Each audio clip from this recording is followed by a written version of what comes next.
il y a des endroits du monde où 15% de l'énergie électrique passe dans les centres de données. Si l'ensemble des centres de données étaient un pays du monde, il serait le 5e consommateur d'électricité du monde. Donc l'ensemble des données de l'humanité qui tiennent donc à 8000 énormes hangars de centres de données, plus tout ce qu'il y a dans les petites compagnies, les moyennes compagnies, etc., chez les particuliers, tout ça tient dans une fourgonnette. La méthode conventionnelle dans les centres de données, elle se heurtait à un mur très dur en 2040.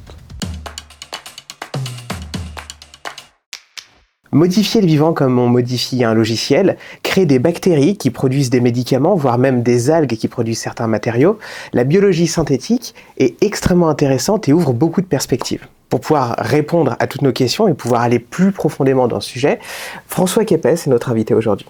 Bonjour François. Bonjour. Alors, on a beaucoup de questions à vous poser en tout cas sur le domaine. Est-ce qu'on peut revenir d'abord sur ce que c'est que la biologie de synthèse ? Oui, bien sûr. Donc la biologie de synthèse, c'est un domaine à la frontière entre la biologie et d'autres disciplines comme les mathématiques et l'informatique, et qui s'est développé depuis 20 ans tout juste, en fait, sur des concepts de maturation de la biotechnologie, c'est-à-dire la technologie du vivant, dans le sens où des technologies comme celle de la chimie, de l'informatique sont matures, permettent un certain nombre de choses. On pourra revenir sur les mots-clés de ce que c'est qu'une technologie mature plus tard, mais sans rentrer encore dans les détails. La biologie était loin du compte. La biologie de synthèse s'est proposée il y a 20 ans de s'approcher de cette capacité, de cette maturité qu'ont d'autres technologies. Et je pense qu'on peut dire avec un petit peu de recul qu'elle s'en est approchée sans encore atteindre l'objectif. Ok. Pour placer un petit peu le contexte, pourquoi est-ce qu'on associe du coup cette notion de biologie avec la notion de technologie ? Quel pont il y a en fait entre les deux ? Bon, alors effectivement, la biologie et sa compréhension ont permis des avancées plus appliquées, plus actives, dans lesquelles on va se permettre d'utiliser les propriétés du vivant ou d'utiliser des éléments venant du vivant pour fonder des nouvelles approches, fonder des nouveaux médicaments, produire des matériaux à coût plus bas et à coût environnemental aussi plus bas, etc., etc. Donc c'est cette idée générale. La biotechnologie n'a absolument rien de neuf, puisqu'il y a plus de 5000 ans que Noé a fait fermenter du jus de raisin en vin, après le déluge. Elle s'est simplement améliorée peu à peu. Il y a eu le procédé Pasteur pour la vinification, etc. Et maintenant, je dirais quand même que la biotechnologie a acquis une grande capacité à accélérer l'obtention de composés chimiques ou de procédés qui sont à haute valeur ajoutée. Et ça a été bien au-delà des premiers pas.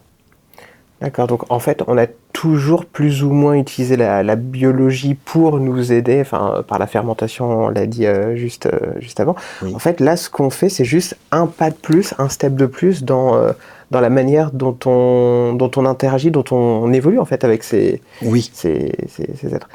Donc, comment est-ce qu'on peut utiliser en fait les biotechnologies aujourd'hui pour répondre à différents problèmes ? C'est quoi les cas d'usage qui sont gérés par la biologie de synthèse ? Il me semble qu'elle répond à des demandes de la société d'une façon ou d'une autre. Parce que s'il n'y a pas à la fin un client ou un utilisateur, il n'y a pas de technologie nécessaire. Or, je pense que nous sommes nombreux à vouloir une médecine plus personnalisée, plus douce, une chimie plus soucieuse de l'environnement, et aussi peut-être des solutions pour faire face au changement climatique, aux sécheresses ou aux pathogènes, aux agents pathogènes qui attaquent les cultures, etc. Donc, c'est par rapport à ce souci que nous partageons, du moins pour beaucoup d'entre nous, que la biologie de synthèse se positionne comme une solution potentielle pour différents domaines Et on va peut-être aussi d'ailleurs pouvoir parler tout à l'heure de la raison pour laquelle elle peut s'occuper de plusieurs domaines et non pas juste de un domaine. Et d'ailleurs, je pense que on n'en parlerait pas autant si c'était une solution qui était limitée à un tout petit cas. C'est quelque chose en fait qui a une généralité que l'on peut comparer à celle de nanosciences plus nanotechnologie. Puisqu'il y a à la fois la science et la technologie dans la biosynthèse, et dans la mesure où nanosciences et nanotechnologie offrent des nouveaux potentiels, mais sans, être compostable, si on dit en 2 mots. La biologie de synthèse en offre d'autres, mais qui sont, entre guillemets, compostables. On entend quoi par compostable ? On entend par là que, je ne sais pas si vous avez, en tant qu'informaticien, essayé de mettre votre tablette dans le sol pour voir comment elle sortirait. Ça prend beaucoup de temps pour qu'elle se décompose. Si vous mettez vos levures qui ont servi à produire un médicament, vous les tuez et vous les mettez dans le sol. Bon, ça va juste faire un petit peu d'enrichissement du sol, mais ça ne va pas faire d'autres... elles ne vont pas résister longtemps. Elles seront recyclées immédiatement. Donc, c'est en ce sens que les prévisions sont souvent assez optimistes, disant que la biologie de synthèse, finalement, va représenter un grand pan de tout ce qui est manufacture humaine, et probablement supérieur à terme en volume et en valeur à ce que représente la nanotechnologie et la nanoscience, qui ont cette limite que ce n'est pas aisément recyclable. D'accord. Donc là, les applications concrètes sur lesquelles la biotechnologie est en train de plancher, c'est quoi par exemple ? Écoutez, on peut prendre des exemples dans plusieurs domaines. Un domaine peut-être dans le médical, il y a un médicament. Je suis désolé, je regarde parce que les noms sont... je m'en souviens difficilement. Il y a le composé qu'on appelle Januvia, mais dont le vrai nom c'est sitcaliptine, qui est produit par Merck, et qui permet d'augmenter la production d'insuline chez le diabétique. Donc c'est un antidiabétique qui aujourd'hui dépasse les 10 millions de prescriptions par an. Vous voyez ? Et donc c'est récent, mais c'est déjà une forme de succès. Un autre exemple qui vient du monde médical me semble intéressant à signaler, parce que, au fond, nous voyons bien dans le monde médical que on va de plus en plus vers une médecine personnalisée. Ouais. Et il y a des raisons de penser qu'elle finira par se personnaliser jusqu'à l'individu. Ok. Et justement, il y a un exemple qui existe déjà, qui va dans ce sens. Vous savez que dans notre sang circulent des globules blancs. Certains d'entre eux sont des cellules du système immunitaire qu'on appelle T, les cellules T. Et ces cellules T, en fait, sont capables de se fixer sur une cible et de l'endommager. Dans certains cas de cancer qu'on n'arrive pas aisément à traiter, il suffirait que ces cellules T sachent reconnaître la bonne cible, c'est-à-dire la cellule cancéreuse, pour pouvoir s'en débarrasser. Donc on utilise ces cellules T, les cellules CAR-T, vont en fait être prélevées sur le patient, c'est-à-dire qu'en fait on fait un prélèvement sanguin, tout simplement, et on lui réinjecte immédiatement son sang, mais dépourvu des grosses cellules, donc les globules blancs, et on traite les cellules T de façon à leur faire exprimer un récepteur à la surface du globule blanc qui va pouvoir reconnaître la bonne cible. Donc, la cellule tumorale, typiquement. Et on réinjecte ces cellules au même patient. Donc, si on n'est pas sur une médecine personnalisée, qu'est-ce que c'est qu'une médecine personnalisée ? Vous voyez ? Ouais. Elle sort du patient, elle revient au patient. Et on pense que peut-être à terme, on pourra le faire quasiment en temps réel, c'est-à-dire qu'en fait, le patient pourra rester pour qu'on lui restitue ses cellules, il n'aura pas besoin de rentrer chez lui et de revenir quelques jours plus tard. Donc une médecine hautement personnalisée qui sert à traiter, alors ça c'est assez naturel, le plus souvent pour l'instant des cancers du sang, mais aussi quelques tumeurs solides et aussi quelques maladies auto-immunes comme la sclérose. Donc voilà un exemple qui nous permet de voir comment, à côté des blockbusters, comme on dit, pharmaceutiques, hein, le paracétamol, c'est pas très personnalisé, il y existe des traitements qui concernent maintenant des petits groupes de patients, voire même des traitements qui sont de l'ordre de l'individu quasiment. Et il y a de bonnes raisons de penser, si on regarde ce qui s'est passé récemment, qu'on est en train d'aller de plus en plus dans cette direction-là. D'accord. Donc là, en gros, quand on parle de ces traitements, on parle de programmation de cellules, de reprogrammation de cellules, pour les aider à aller les faire aller soit vers certaines cellules, soit accomplir certaines tâches. Exactement, exactement. Et ceci est par reprogrammation génétique, limitée d'ailleurs. Hein. Dans ce cas précis d'Écarté, il s'agit simplement de lui faire exprimer un récepteur de surface modifié pour qu'elle reconnaisse la cible. Donc c'est assez limité. Maintenant, comme je vous disais tout à l'heure que en fait, les applications en biologie de synthèse sont assez larges. Je peux peut-être prendre un exemple récent aussi concernant l'alimentation. Bon, on a toute cette problématique des personnes qui sont végétariennes, etc., mais qui néanmoins aiment bien manger des bonnes choses. Et c'est leur droit. Et donc, il y a une société américaine, me semble-t-il, qui s'appelle Impossible Foods, les aliments impossibles, qui fabrique des burgers végétariens. Bon, jusque-là, rien de très particulier. Mais ce burger saigne, entre guillemets. Alors, entendons-nous justement, parce qu'il s'agit de biologie de synthèse. En fait, dans le sang, c'est l'hémoglobine qui donne la couleur rouge, vous le savez. Bon, ici, le soja est capable de synthétiser ce qu'on appelle une leg hémoglobine, une hémoglobine de légumes. Hein, on appelle leg hémoglobine.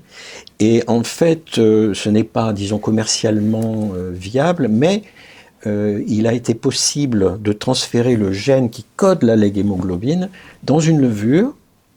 Et cette levure en produit suffisamment et à suffisamment faible coût pour qu'on puisse l'introduire dans un aliment. Et donc, on se retrouve avec les burgers en question. Voilà. Donc ça, c'est un exemple tiré pour l'alimentation. Un autre exemple que l'on discute parfois à l'Académie d'agriculture de France, parce que c'est un point vraiment important, c'est la question des engrais azotés. Vous savez qu'il y a eu la révolution verte depuis les années 1960 qui a permis de faire qu'aujourd'hui, alors qu'on a plus d'humains sur la Terre, on a beaucoup moins de famine, même s'il y en a encore trop. Et une partie de ce succès, une grande partie de ce succès est due aux engrais, et notamment aux apports d'azote dans le sol. Bon, ces fertilisants azotés sont des engrais minéraux qui demandent une extraction, un transport, et donc dont le bilan... et puis, il faut aussi les répandre dans le champ. Donc, le bilan carbone n'est vraiment pas très bon. Et des solutions ont été recherchées. Alors, il y a une solution intéressante qui s'appelle Proven, ça veut dire prouvé en anglais. Bon, Proven, donc c'est Pivot Bio qui la propose. Alors, c'est un fertilisant liquide qui consiste en fait à répandre des bactéries qui ont l'habitude de s'associer aux racines des plantes. Là-dessus, il y a en l'occurrence des céréales. Là-dessus, il n'y a rien de vraiment nouveau. Mais le problème, c'est que, alors qu'elles sont capables de fixer l'azote atmosphérique, et donc d'éviter l'apport d'engrais azotés minéraux, elles ne le font pas quand elles sont associées aux racines de la céréale, de cette céréale. Et ici, la biologie de synthèse est intervenue spécifiquement pour modifier cette bactérie naturelle de façon à ce qu'elle puisse, ou que du moins ses gènes soient activés alors même qu'elle est à la racine de la céréale. Et c'est tout. Mais ça fait toute la différence.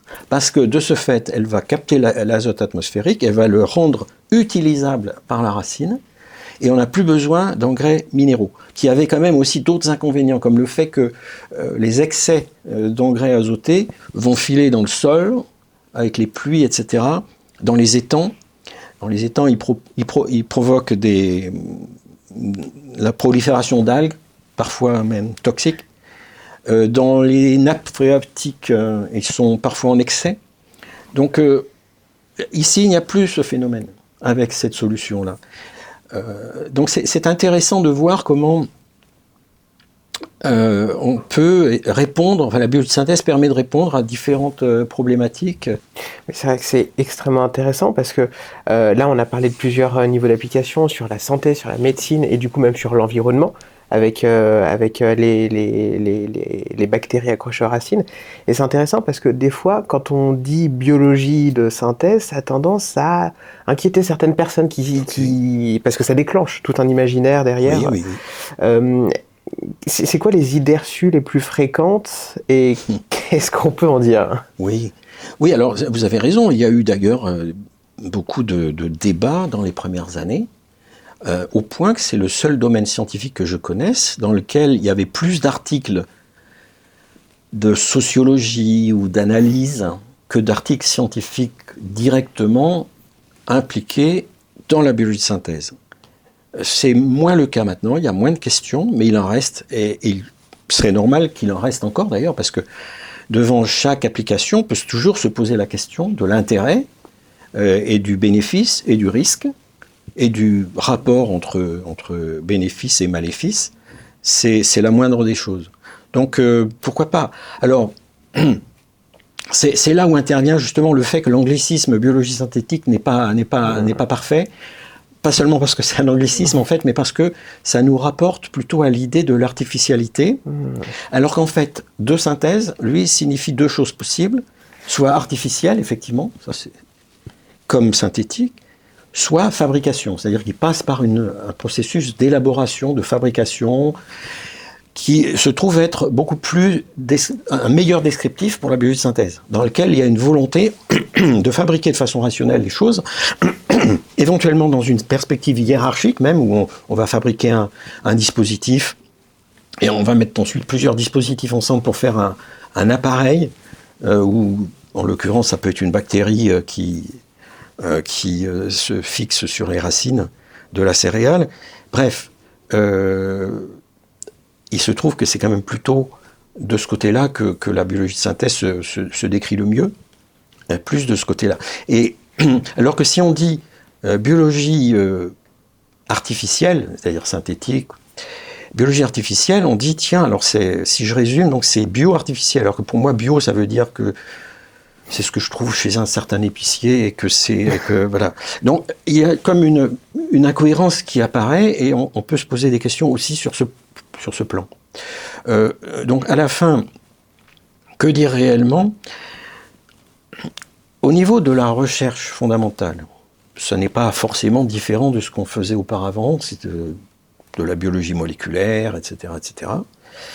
Des modèles mathématiques, des simulations informatiques qui permettent de concevoir le produit. Ensuite, donc, j'aurais dû le dire après, la construction elle-même fait appel souvent à la biologie moléculaire ou à la chimie de synthèse.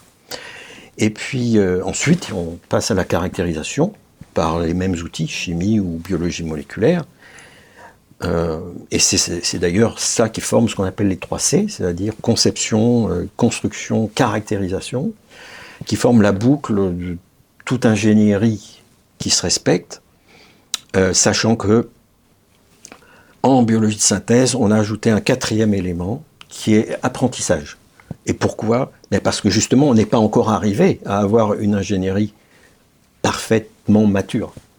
Donc en fait, quand on a tourné la boucle des 3 C, on arrive à un résultat caractérisé qui s'éloigne peu ou prou de ce qu'on souhaitait au départ, et on est obligé de refaire encore un tour, voire encore 2 tours, et c'est là où se situe le 4e élément, l'apprentissage, qui nous dit, tiens, je suis plus près du but, mais je ne suis pas au but, donc je révise mes paramètres mathématiques.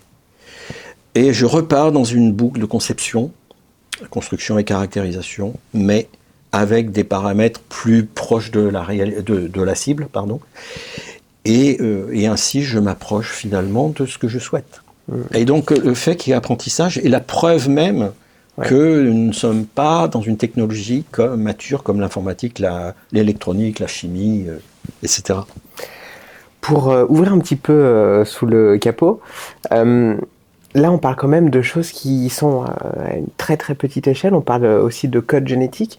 Comment est-ce qu'on peut à la fois travailler à ces échelles et pouvoir modifier un code génétique qui est à la fois aussi long, mais en même temps aussi complexe, parce que si on pouvait le déplier, on pourrait faire un certain nombre de kilomètres, en fait. Oui, c'est vrai. C'est juste. Oui, alors, vous voyez, là, peut-être on va être amené à différencier entre des microbes, des micro-organismes comme la levure ou la bactérie, pour lesquels les outils existent depuis les années 1970. C'est ce qu'on appelle les outils de la biologie moléculaire ou du génie génétique, et qui ont toujours toute leur valeur, mais si maintenant vous regardez plutôt du côté des grandes cellules, comme nos cellules ou celles des animaux, des plantes, ces grandes cellules-là, qui ont des chromosomes beaucoup plus gros et beaucoup plus complexes aussi, là, les outils traditionnels, disons, ne sont pas suffisants en général. Si on veut agir avec précision, par exemple sur une cellule cartée dont on veut modifier le code pour son récepteur de surface. Donc là, quelques outils récents ont permis d'avancer quand même mieux. On peut citer les TALEN, mais je ne vais pas rentrer là-dedans parce que le maître mot du jour, c'est quand même CRISPR. CRISPR peut être utilisé sur des microbes, mais ce n'est pas forcément nécessaire, loin de là même. Mais sur des grandes cellules, ça fait une énorme différence. Donc, comme vous le savez sans doute, l'article qui a tout déclenché a été publié en 2012 par la Française Emmanuelle Charpentier, qui ne travaillait pas en France, et Jennifer Doudna aux États-Unis.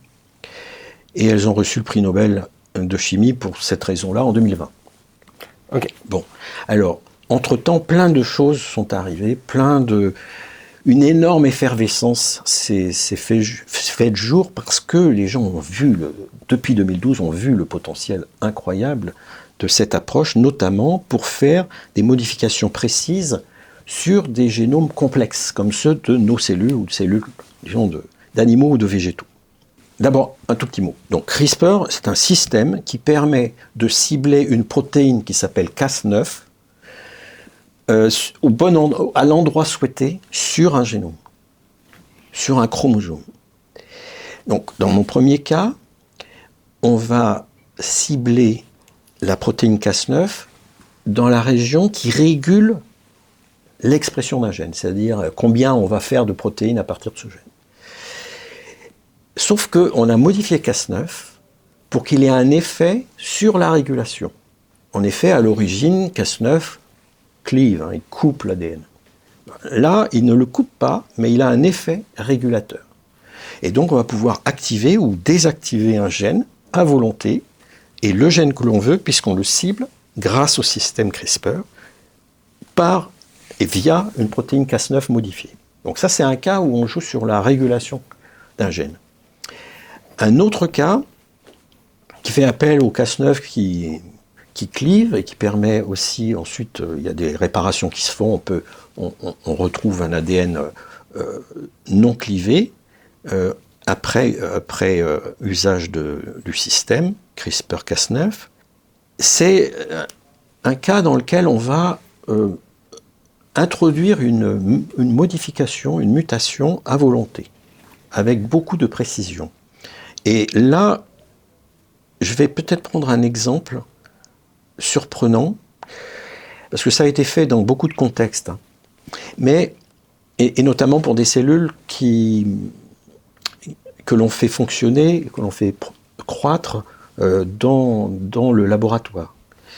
Mais il y a un cas un peu différent qui nous ramène au domaine médical. Alors, je m'explique en quelques mots, si j'y suis autorisé. Ah oui, allez-y, avec grand plaisir. Bon, alors, voilà, il s'agit de la question des greffes d'organes. Vous n'êtes pas sans savoir que les demandeurs d'organes à greffer sont beaucoup plus nombreux que les dons d'organes utilisables. Hein.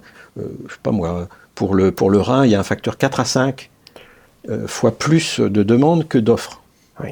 Par exemple, donc les attentes pour les greffes sont très très longues, sont parfois, on ne peut pas empêcher la mort d'un patient, etc. C'est quand même assez dramatique. Alors, ça fait longtemps qu'on a repéré le fait que le porc a des organes qui ont une taille et une forme assez compatibles avec l'humain.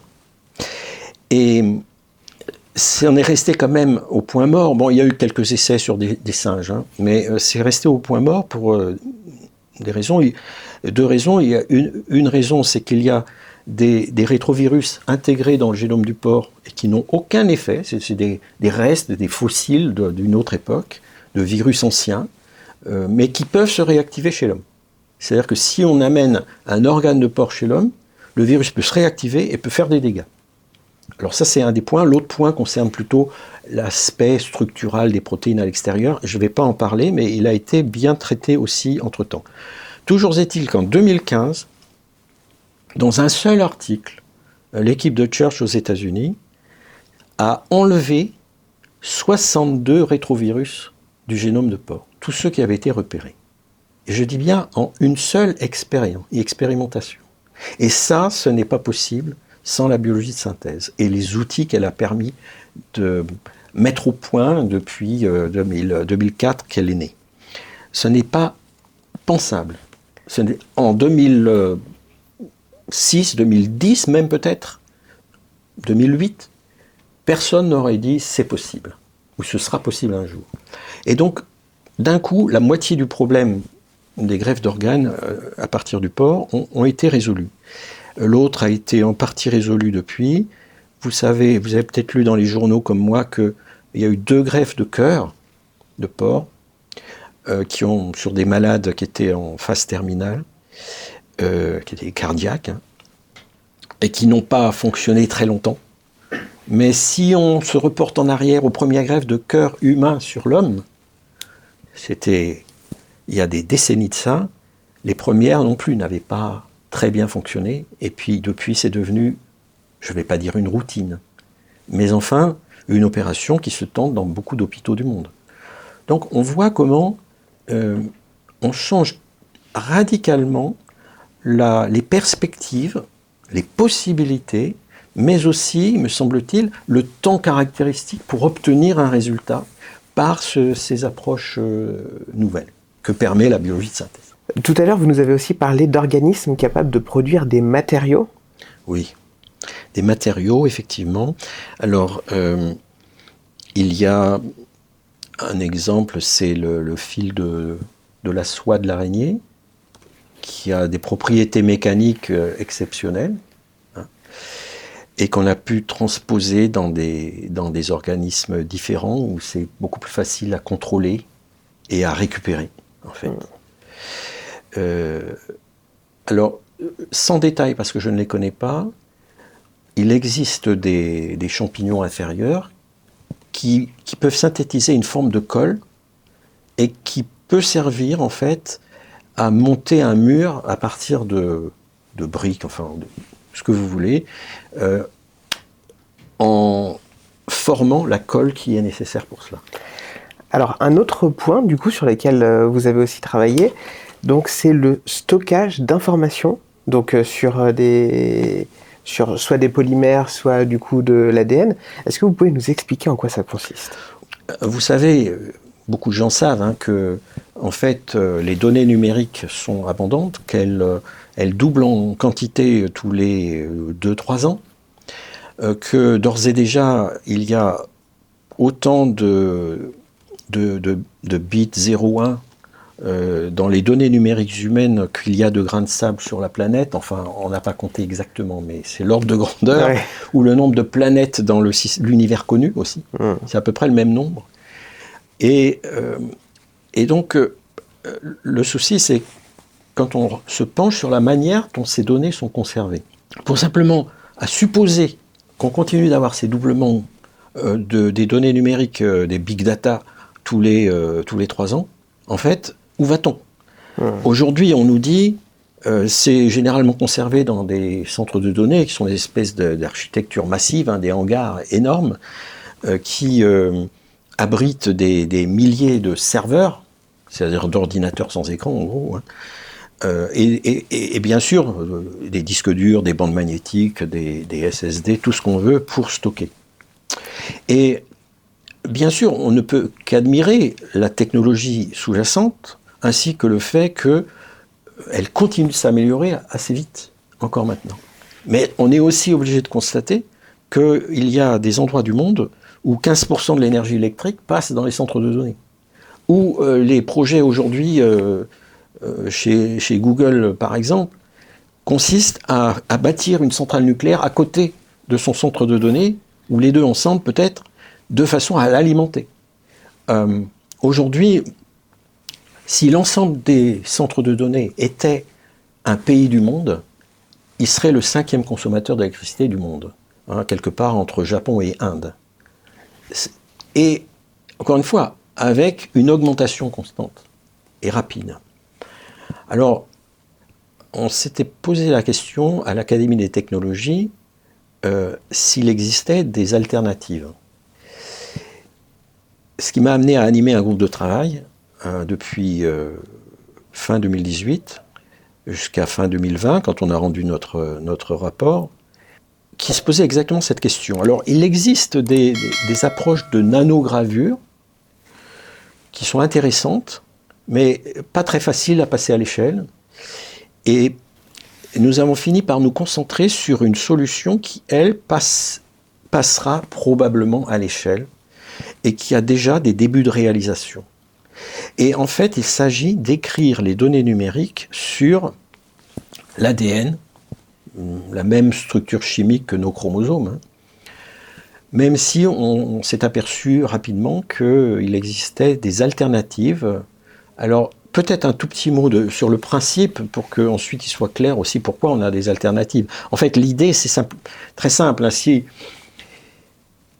quand vous constituez ce qu'on appelle un polymère, ça peut être une matière plastique, hein, ça peut être le polyéthylène, donc CH2, CH2, CH2, CH2. Vous voyez bien que vous n'allez pas pouvoir coder des 1 et des 0, puisque c'est toujours CH2. Mais à partir du moment où vous donnez 2 briques, qu'on appelle des monomères, pour constituer votre brin linéaire qu'on appelle le polymère, vous pouvez dire que la brique A va représenter 0 et la brique B va représenter 1. Absolument. Donc après, quelles sont les conditions du succès ? Eh bien, il faut que vous puissiez faire croître votre polymère, additionner vos monomères dans l'ordre que vous décidez. C'est-à-dire l'ordre qui est dicté par l'ordre des 0 et des 1 sur votre fichier informatique que vous voulez coder. Okay. Car si c'est le hasard, ça va pas marcher. Donc il y a des technologies maintenant qui existent pour répondre exactement à ce défi et dans lequel on va pouvoir mettre à volonté le long du fil qui n'est pas branché, il n'y a aucun branchement, juste linéaire.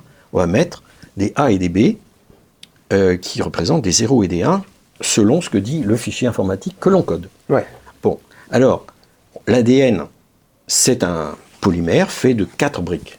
Donc il a un alphabet quaternaire, A, G, C, T, ce qui fait qu'en fait, on peut potentiellement coder 2 bits pour une lettre, hein, puisque, on va dire par exemple, hein, c'est un codage qui a été utilisé, c'est pas forcément celui qui va gagner hein, dans les standards, mais on peut dire que A ça vaut 0,0, C ça vaut 0,1, G ça vaut 1,0, et T ça vaut 1,1. Et à partir de là, vous faites tous vos fichiers numériques, vous les codez. Donc cette question du codage est une question qui n'est pas encore complètement résolue, parce qu'on peut penser à différentes améliorations par rapport à ça et par rapport aux objectifs. Mais, en tout cas, elle existe, elle peut être utilisée, mais derrière le codage, il faut évidemment faire, qui est informatique, hein, il faut faire de la chimie. Il va falloir synthétiser l'ADN. Et ça, on sait le faire depuis les années 80, sauf que c'est trop lent et trop coûteux, même aujourd'hui. Mais les prix sont en chute libre, hein, on gagne un facteur 2 tous les quasiment tous les 6 mois avec les technologies ADN, qui se comparent à des gains de facteur 2 tous les environ 2 ans dans l'informatique, que ce soit pour le stockage ou pour le calcul, ou pour la miniaturisation. Mais les chiffres que je donne sont approximatifs, hein. Mais ça donne un petit peu l'idée qu'effectivement, il y a là une voie possible, puisque les défauts, c'est-à-dire le prix et la lenteur de la synthèse d'ADN, seront peu à peu des défauts qui s'amenuiseront. Un calcul approximatif indique que dès cette année, des marchés de niche sont possibles. Et que vers 2035-2038, a priori, on pourra élargir, disons, aux applications qui aujourd'hui font appel aux bandes magnétiques, c'est-à-dire du stockage relativement lent et relativement massif, disons. Bon, alors, je l'ai dit, donc on fait un codage informatique, on fait ensuite une synthèse d'ADN par voie chimique et de préférence biochimique, c'est moins coûteux pour l'environnement. Ensuite, on stocke, je vais y revenir. Ensuite, on lit.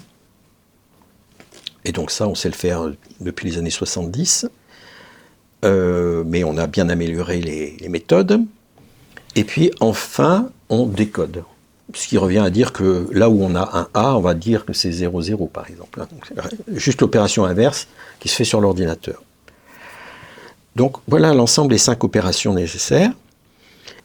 Sur le plan de la densité informationnelle, on gagne un facteur 10 millions environ. C'est énorme. Quand on dit informationnel, c'est-à-dire la capacité à stocker de l'information sur la surface ? Alors sur un volume, là. Sur un volume, par rapport au volume. Oui, par rapport au volume. Donc l'ensemble des données de l'humanité qui tiennent donc à 8000 centres... à 8000 énormes hangars de centres de données, plus tout ce qu'il y a dans les petites compagnies, les moyennes compagnies, etc., chez les particuliers, tout ça tient dans une fourgonnette, si c'est sur de l'ADN. Alors, il n'y a pas qu'un gain sur la densité informationnelle, mais c'est peut-être l'un des plus impressionnants. Au point de vue de la consommation électrique, différentes estimations ont été faites qui toutes concluent qu'on a un gain d'un facteur 1000 ou plus. Ensuite, il y a la question de la robustesse et de la durabilité. Vous savez probablement que dans un centre de données, on change et on recopie les données tous les 3 à 7 ans, on va dire 5 ans, pour simplifier. Donc les bandes magnétiques, les disques durs sont testés régulièrement. Et quand le nombre d'erreurs est trop important et que le système de réparation risque de commencer à échouer, on recopie. Donc tous les 5 ans. Alors ici, avec l'ADN, on n'a pas cette problématique. En laboratoire, au bout de 50 000 ans à 25 degrés Celsius, il nous reste encore la moitié de l'ADN qui est en bon état. Okay. Donc ça veut dire plusieurs choses. Ça veut dire déjà à 25 degrés, il n'y a pas besoin de réfrigérer. Donc on ne consomme pas d'électricité. On ne dépend pas du fait qu'un jour il y a un générateur qui tombe en panne ou quoi que ce soit. Les réfrigérateurs, on les change tous les 10 ans dans les laboratoires. Donc même ça, c'est un problème. Et puis ça coûte cher. Il n'y a pas la moindre consommation d'énergie engendrée par ce système. Bien sûr, il y en a, mais c'est lorsqu'on le synthétise et lorsqu'on le lit. Lorsqu'on l'écrit et lorsqu'on le lit. Mais il n'y en a pas durant le stockage. Et puis, donc, c'est 50 000 ans. Alors, ça peut sembler étonnant, mais si vous y pensez, on a déterré des cadavres de mammouths dans le permafrost sibérien, et on a été capable de séquencer une bonne partie de leur ADN, de le comparer à celui de l'éléphant moderne, etc. etc. Les chevaux aussi, les ancêtres des chevaux, le plus ancien avait environ 700-800 000 ans, on a pu séquencer, etc. Donc oui, il y a une longévité extraordinaire. Mais il y a aussi un autre aspect, c'est la durabilité, c'est-à-dire, au fond, les standards, etc. Je me souviens encore des floppy 5 pouces, ensuite il y a eu les petits disques 3 pouces, 5 je crois, etc. Bon, maintenant on utilise des SSD dans des disques durs. Oui, ça peut être ça remplace les disques durs, etc. Voilà. Donc on est passé par un grand nombre d'étapes. Et si aujourd'hui je vous dis, est-ce que vous avez gardé votre lecteur pour les 5 pouces, vous allez me dire, pas vraiment, hein, on est obligé de faire de la place. Alors, vous voyez qu'il y a non seulement une obsolescence, mais il y a aussi une perte finalement de matériel, de savoir-faire, etc. Bon, avec l'ADN, on a un gros avantage, c'est que tant qu'il y aura une médecine moderne, étant donné que notre matériel héréditaire est fait d'ADN, on saura le lire et l'écrire. Donc il n'y a pas d'obsolescence à prévoir. Donc, c'est tout cet ensemble d'avantages que nous avons mis en exergue, ainsi que les problèmes résiduels qui existent, qui sont nombreux, que nous avons mis en exergue dans notre rapport. Et à partir de là, il y avait déjà des travaux dans plusieurs pays, et des travaux qui ont démarré en France aussi, avec quelques premiers succès, aussi bien dans le secteur privé, où il y a des petites sociétés qui essaient d'avancer dans le domaine, que dans le secteur public, où les chercheurs essaient d'améliorer certaines choses un peu plus sur le fond. Du côté de la recherche publique, par exemple, il y a un programme exploratoire à 20 millions d'euros qui a démarré il y a 2 ans pour encore 5 ans, jusqu'en 2030. Et il y a une société, plusieurs sociétés, dont par exemple Biomemory à Paris, liée à Sorbonne Université, hein, mais qui est une jeune pousse, comme on dit, qui travaille activement sur ce domaine-là, avec déjà des premiers succès. Voilà. Ok, donc là on parle vraiment de quelque chose qui a des applications concrètes aujourd'hui. Alors aujourd'hui, avec des premières solutions commerciales, encore une fois, limitées à des marchés de niche. Patrimoine, alors tout ce qui n'a pas besoin d'être modifié tout le temps. Donc patrimoine culturel, l'institution qui est, réceptrice des travaux du programme exploratoire français, c'est l'Institut national de l'audiovisuel. Et ce n'est pas par hasard. Ils ont une vraie problématique, puisqu'ils captent non seulement les films, et les films anciens, c'est pour ça que moi je les connaissais en tout cas, mais aussi les films récents, mais aussi les émissions télé dans plein de pays, et ils sont à plusieurs dizaines de pétaoctets, 10 puissance 15 octets. Aujourd'hui, ils sont à 80 fois 10 puissance 15 octets, donc 15 zéros derrière le 80. C'est considérable, ça pousse à toute allure, et donc ils ont une problématique. Si vous voulez les détails, les voici. Leur charte leur demande d'avoir 3 copies en France. Et leur budget leur permet d'en avoir 2. Donc, ils ont trouvé intéressant que l'ADN leur permette d'avoir 1000 copies de plus pour pas cher. Et qui peuvent répartir sur le territoire, ou qui peuvent faire ce qu'ils veulent avec. Donc, c'est un domaine d'application, c'est le patrimoine culturel. Vous pouvez penser aussi aux livres, vous pouvez penser aussi à l'architecture, vous pouvez penser à beaucoup de choses. C'est un aspect, mais on peut penser aussi au patrimoine scientifique, le CERN par exemple, qui a aussi ces quelques dizaines de pétaoctets d'expérimentation qu'ils veulent passer aux physiciens du futur, de l'avenir, hein, et donc ils veulent conserver.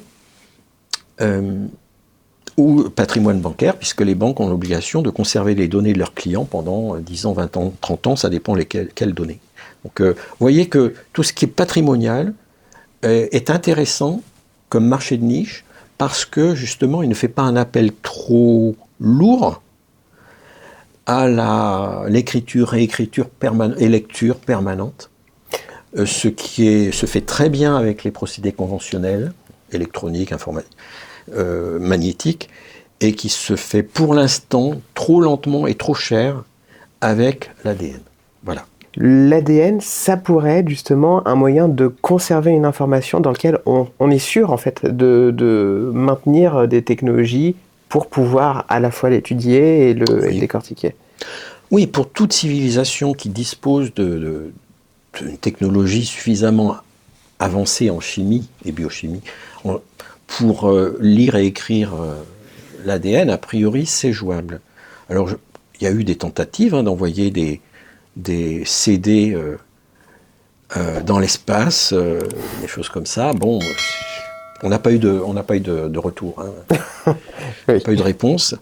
Mais en restant, entre guillemets, les pieds sur terre, on peut tout à fait imaginer de disperser sur des sites nombreux la même information qui concerne ce que vous voulez. La littérature francophone, aussi bien que ce qu'il ne... Oui, où sont les sites d'entreposage nucléaire, de déchets longue durée, ou toutes sortes de choses. Oui, c'est envisageable. L'avantage de pouvoir travailler sur de nombreux sites vient du fait que, en fait, quand vous synthétisez de l'ADN, ce n'est pas une molécule d'ADN que vous synthétisez. C'est typiquement des milliards, voire des milliards de milliards, et ça ne coûte pas plus cher ou à peine. Et dans ces conditions, vous pouvez absolument mettre quelques milliards ici et quelques milliards là, et en fait disperser en envoyant une lettre avec dedans une toute petite capsule qui a cette taille, à un destinataire qui va le mettre en lieu sûr ou quoi que ce soit. Je veux dire, ça devient de l'ordre du facile et du bon marché. Là, on a un avantage clé, c'est sûr.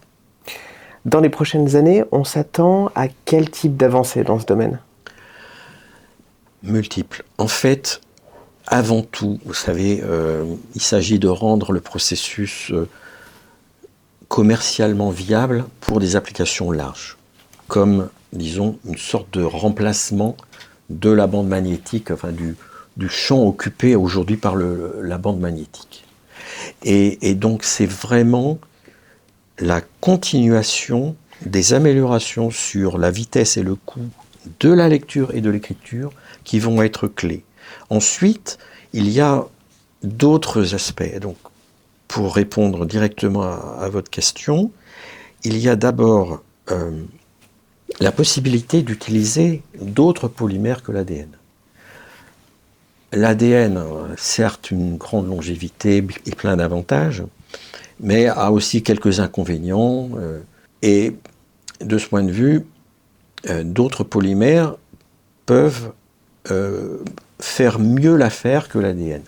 Alors, on peut s'en éloigner plus ou moins. On a un excellent chimiste aux États-Unis qui a proposé en fait de rectifier l'ADN, entre guillemets. Et donc, en fait, en changeant un petit peu sa chimie, mais en gardant quand même le squelette, en gros, il a à la fois un ADN rectifié qui n'a pas les inconvénients de détail, que je vais quand même vous épargner, de l'ADN naturel, premièrement, mais deuxièmement, qui garde quand même cette capacité qu'on a de l'amplifier aisément par un processus qui est devenu très très célèbre en 2020 et qui s'appelle PCR, c'est-à-dire la polymérisation en chaîne de l'ADN en l'occurrence. La PCR est un moyen de lire l'ADN, un moyen de l'amplifier, typiquement en quelques heures, pour quelques centimes, vous l'amplifiez 1 milliard de fois, etc. Juste un petit crochet, donc oui. Est-ce que par PCR, c'est lié au test PCR ? Alors, ou c'est Pas tout à fait. Disons que bien sûr, le test PCR s'appuie exactement sur cette même réaction en chaîne de la polymérase, PCR en anglais, enfin l'acronyme anglais. Donc ils ont en commun la pratique de biologie moléculaire qui remonte aux années 80 d'ailleurs. Mais après, on l'utilise de différentes manières. Okay. Dans le test, on utilise sa capacité à amplifier. et donc à amplifier aussi le signal, et à détecter un virus en toute petite quantité dans le nez, par exemple. On l'amplifie jusqu'au point où on arrive à le détecter, et à le rendre visible. Ok. Voilà. Mais on peut utiliser cette amplification pour lire l'ADN également. Ça peut être fait. Et pour en revenir au sujet, en fait, ce chimiste américain a gardé les caractéristiques structurales de l'ADN qui fait qu'on peut utiliser la PCR. On peut l'amplifier par ce procédé. Ça tient tout simplement au fait que l'ADN est une double hélice antiparallèle et complémentaire. Et que donc, en fait, on peut amplifier un des deux brins en faisant l'autre brin, en synthétisant l'autre brin. C'est tout, ça tient vraiment à cela. Alors que un chimiste de Strasbourg, Jean-François Lutz, lui, propose des polymères qui n'ont plus rien à voir avec l'ADN. Et dont le seul inconvénient est qu'on ne peut pas faire de PCR. Donc on n'a pas cette capacité aisée d'amplifier. Mais les avantages sont intéressants quand même. Premièrement, il peut disposer de différentes chimies, avec parfois jusqu'à 8 ou 16 monomères. Et donc si déjà, avec l'ADN, alphabet quaternaire, vous codez 2 bits avec une seule lettre, avec un seul monomère donc, là, si vous en avez 16, vous codez 4. Voilà. Donc, on augmente encore la densité informationnelle, et à côté de ça, on peut avoir une longévité quasi infinie. Malheureusement, on le sait parce qu'on a des matières plastiques dans l'océan. En l'occurrence, ce n'est pas un problème parce qu'il s'agit d'une petite fibre minuscule qui va porter le message. Il ne s'agit pas de nombreux sacs plastiques, bien sûr, mais on a des longévités très intéressantes sans utiliser des méthodes de préservation particulières comme il le faut pour l'ADN. Car l'ADN du mammouth en Sibérie a été conservé parce qu'il y avait le froid, mais aussi parce qu'il était dans la matrice osseuse. Dans le laboratoire, on purifie l'ADN, on le met dans une atmosphère protectrice, dans une toute petite capsule, par exemple. Et c'est donc une petite difficulté, disons, qu'on n'a pas avec certaines fibres comme ça.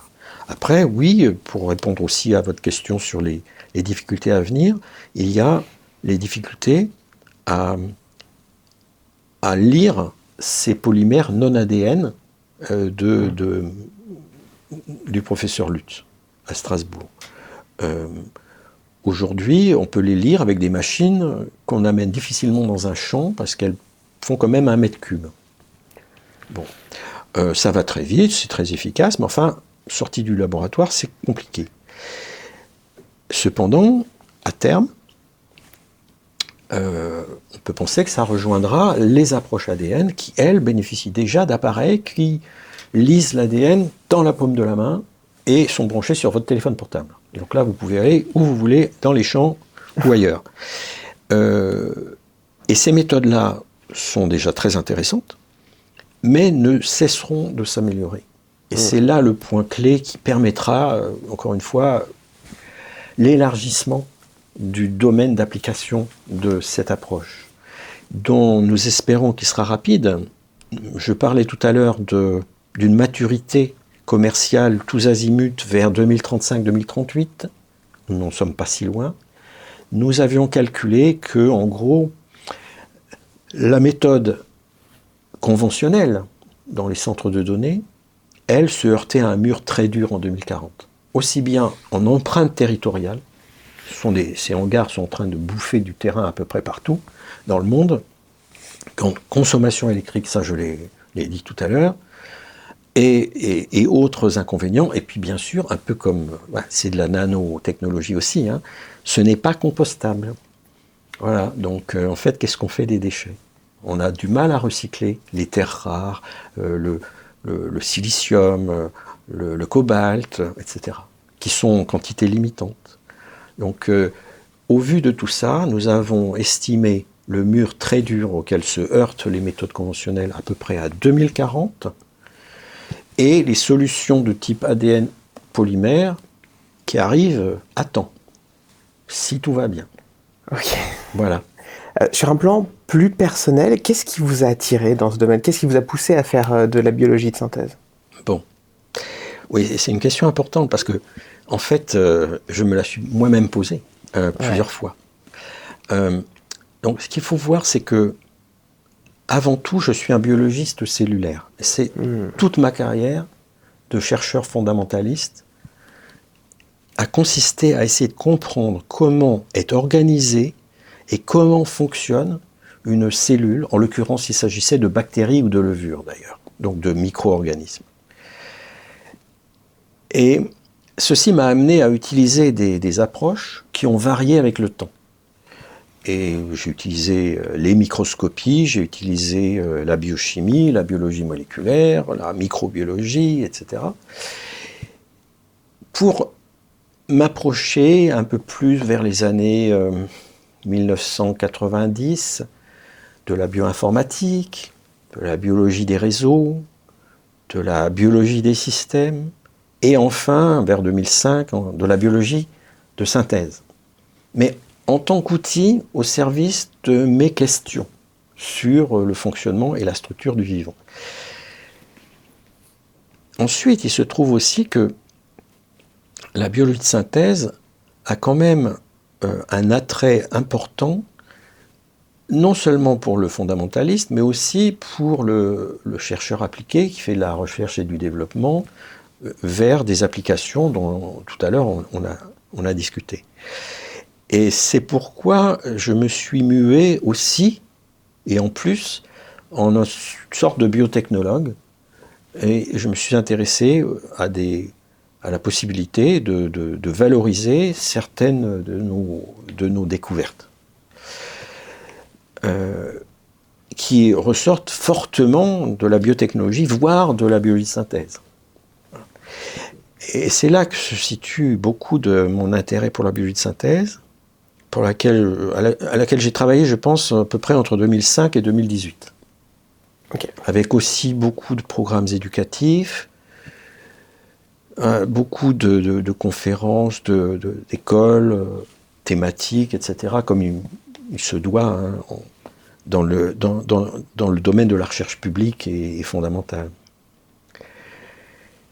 Alors, il y a un petit quelque chose aussi qui était attirant dans la biologie de synthèse, qui est lié à un programme éducatif tourné vers les jeunes gens et jeunes femmes qui sont, disons, entre la terminale et la licence universitaire, donc entre 17 et 23 ans à peu près.